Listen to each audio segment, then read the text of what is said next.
Ya. Bloknya Dari urutan tadi untuk Visto PA, pertama adalah seperti biasa administrasi harus beres, kedua, kemudian pencocokkan nomor sampel, kemudian pemotongan sampel, kemudian kita masukkan ke dalam processing tadi. Masuklah ke dalam alat processing tersebut. Setelah processing selesai antara 18 sampai 24 jam tadi, kita masuk ke embedding. embedding. Kita di sini juga punya mesin backup. Iya. Ini yang terbaru. Oh, yang terbaru sana lah. Kita punya karena pengalaman tadi, kita punya ini. Jadi ini sama aja sih sebenarnya untuk ngeblok. Membloknya lah. Blok parafin. Blok parafin. Ini sampel. Sama lah dispenser mungkin seperti ini teorinya. Kita tes aja. Ya, silakan. Ini misalnya ini Turun langsung lah parafinnya di dalam sini. Kemudian misalnya ini sampelnya, kita anggap jadi sampel, kita masukkan.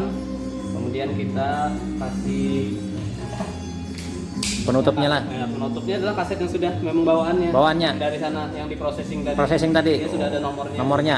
Oh iya. Jadi tinggal taruh, kemudian kita bukukan di sini. Dibekukan.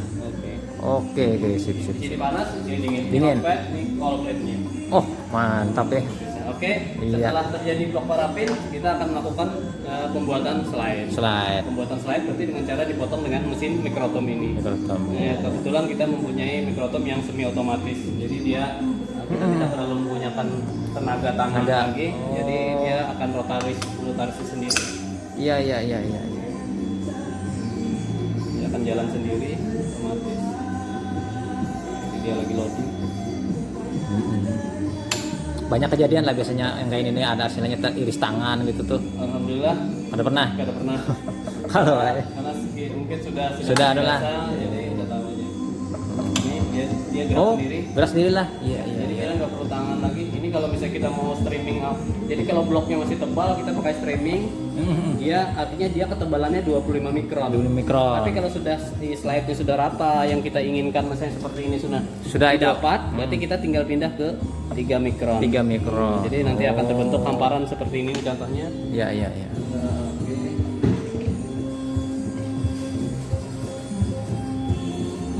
Nah, sekarang sudah dipotong, dia akan terbentuk hamparan sini, kita taruh di ini. Ini harusnya hidup. Dia pada suhu 50 sampai 55 derajat. Jadi diambil begini. Dia akan nempel. Iya. Oke, setelah ini selesai baru kita waterbat PA, kemudian seperti biasa outlet yang digunakan di mana-mana. Setelah slide jadi, nanti kita akan lanjut ke proses pewarnaan. Jadi karena sampelnya mengandung parafin tadi, maka untuk kita menggunakan outlet untuk memanaskan. Setelah panas, baru kita masukkan ke dalam silol. Jadi setelah panas masukkan ke silol, si parafinnya mulai hilang, kemudian silolnya kita hilangkan dengan proses rehidrasi. Jadi dari alkohol bertingkat dari tinggi ke rendah. Nah, setelah itu kebetulan kami di sini juga tidak lagi menggunakan pewarnaan manual, sudah menggunakan otomatis. Mantap. Ini di dalam sini ada beberapa larutan. Ini ini kenapa ditutup biar tidak terlalu menguap. Diganjal. Nah, di dalam mesin ini dia bisa mewarnai satu raknya adalah 20 slide. Iya.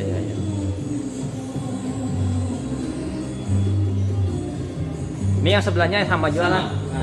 Backup jualan. Punya backup. Iya. Backup ini raknya.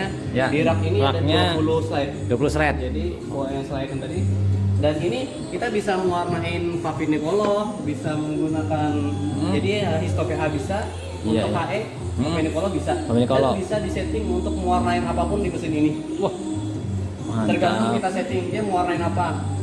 Pernah ada yang nyoba warnain apa? Malaria. Bisa pernah nyoba, rasanya bisa berhasil. Mantap. Coba. Jadi tinggal kita setting waktunya aja. Apa? Iya. Jadi isinya fleksibel. Ini masuk pertama di sini, keluarnya di sini. Kurungnya ke bawah.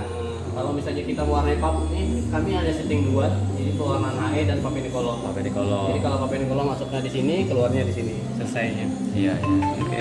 Ini dia bisa running hingga 10 sampai 20 rak berarti 400 slide. Iya. Jadi lebih mempermudah.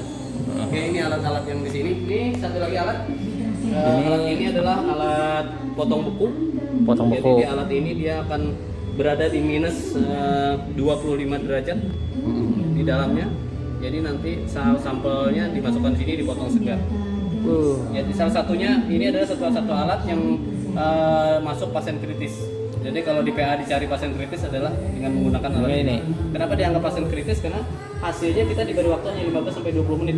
Harus keluar. Jadi pasien itu jinak atau ganas. Jadi pada kasus payudara, jikanya jinak, maka payudaranya sudah ditutup. Nah, berarti hanya masa tumor itu yang diambil. Tapi jika ganas berarti dia harus dimastektomi. Nah, berarti payudaranya diangkat semuanya. Oke, jadi ini fungsinya alat ini. Warnanya sama sih, tapi digunakan manual lebih cepat. Lebih cepat. Ya, karena ingin cepat, jadi karena nggak ada parafin, jadi warnanya lebih cepat. Karena nggak ada proses deparafinisasi di sini.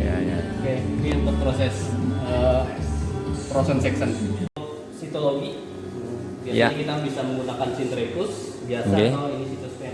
Kalau Cytospan ini si sampel yang kita didapatkan dia langsung akan nempel di mana? Ini langsung nempel di kaca. Nempel di kaca. Jadi mantap. Kita tidak lagi mengoles atau apa. Jadi sampelnya seperti ini. Ini sampelnya kita masukkan di dalam sini. Kemudian dia nanti akan nempel di kaca. Yang seperti ini yang sudah diwarnai. Nah, di sini ini namanya Cytospan. Ya, menggunakan Cytospan. Iya. Oke, ini untuk sitologi. Oke, sudah. Salah satunya auto processing untuk proses pemasakan jaringan. Di mana di dalam mesin ini terjadi proses fiksasi, dehidrasi, clearing, embedding, dan impregnating. Tentunya menggunakan jadi di sini ada 12 tabung. Masing-masing tabung berisi bahan kimia.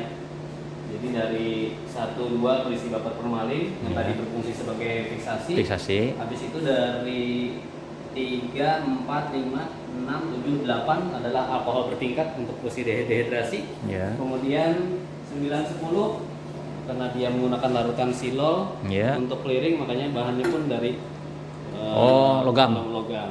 Kemudian satunya adalah duanya impregnating digunakan adalah parafin yang dicairkan dengan terpisah, makanya mesinnya dipisah pemanasnya. Jadi prosesnya antara 18 sampai 24 jam. Lumayan lama juga. Tergantung kenapa di 18 sampai 24 jam?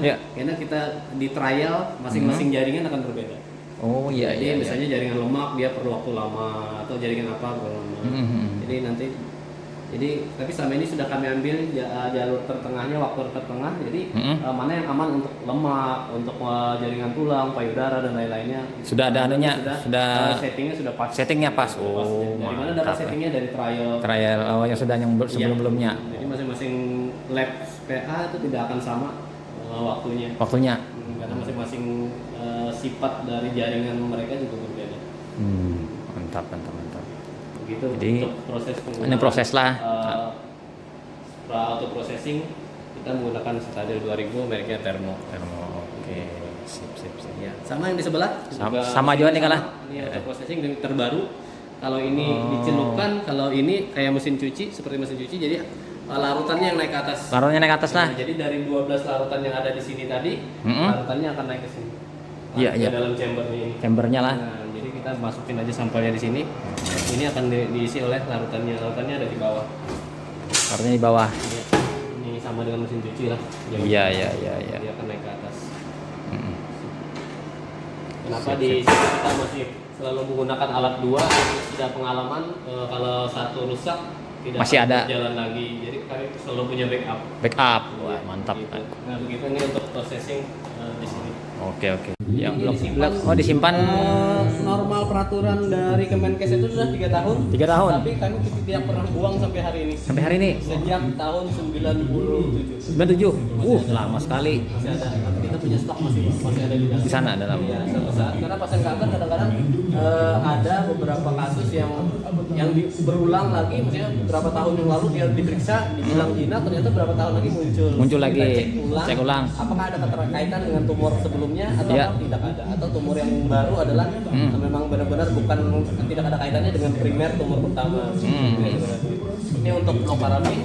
Slide-nya juga dimiliki. slide sebelah sini. Ya, Oh, slide-nya panjang beda. lah. Panjang. Jadi satu slide ini 6.000 slide. 6.000 slide. Iya. Dia bisa nampung 6.000 slide satu wadah ini. Satu wadah, Satu rak. satu rak. Ya ini bongkar pasang. Bongkar pasang. Iya, ini satu. Iya, iya. Sama dengan ini blok juga satu. Biasa gini. Itu sekitar 3.000 slide. 3.000 blok 3.000 blok. untuk arsipnya. Oke. Ya. Silakan lanjut lagi. Oke, kita lanjut ke sebelah. Sebelah. Nah, yang sebelah ini mungkin yang lebih canggih. Jadi di sini ruang pemeriksaan imunopatologi molekuler dan imunohistokimia. Oh. Ini adalah satu alat pemeriksaan imunohistokimia yang kita cek adalah untuk mendeteksi genetik.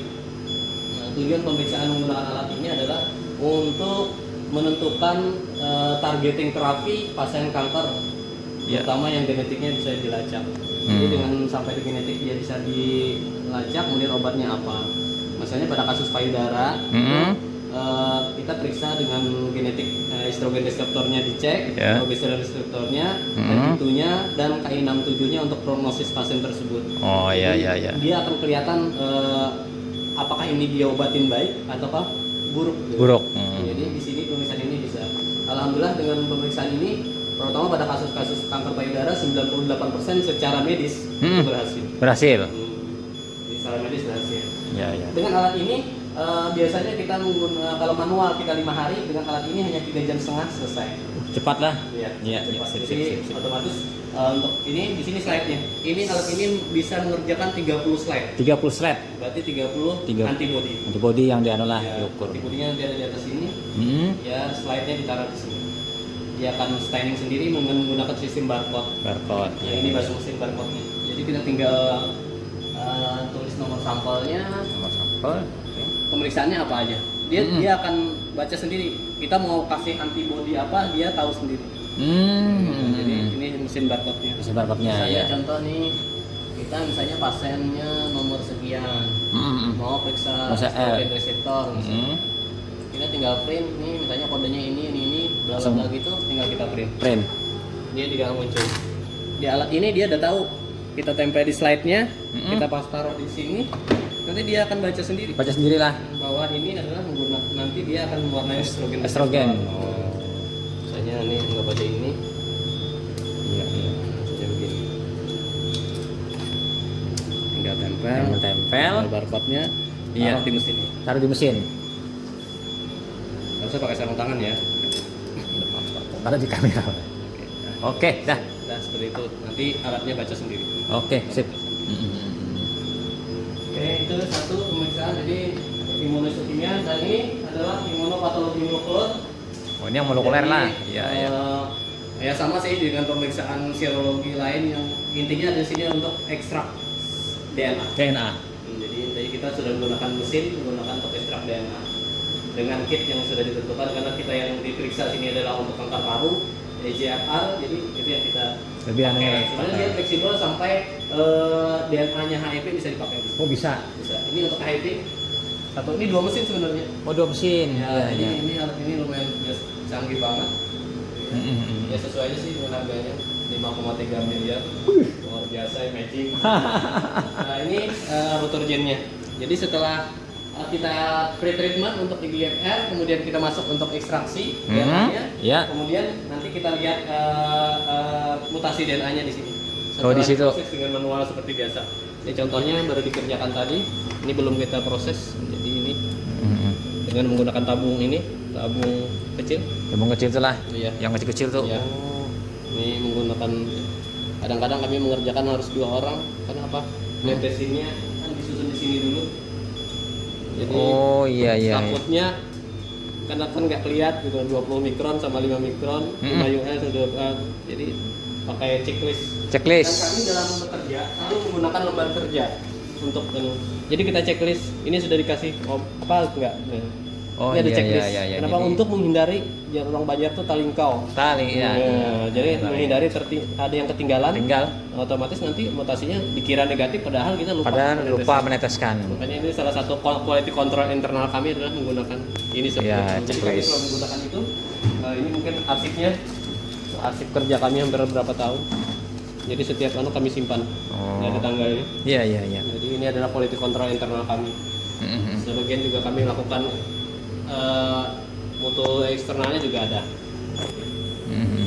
Oke, nah itulah untuk penggunaan alat-alat yang ada di sini. Jadi di sini Oke. kita untuk patologi anatomi Rumah Sakit Unin Banjarmasin, jadi bisa melakukan FNAB biasa, FNAB guiding CT scan, FNAB guiding USG. Jadi ada core biopsi, ada NCC, kemudian ada sitologi, ada histo-PA, ada imunohistokimia, ada imunopatologi molekuler. Iya, Yang ya lumayan lah. Kita Iya. alhamdulillah di Banjarmasin Rumah Sakit Unin termasuk lab PA yang sangat lengkap dan Lengkap. ada beberapa orang yang mampir ke sini ya lumayan kagum lah. Iya, Karena iya. ada banyak banget alat-alatnya. Oke, ya hanya itu.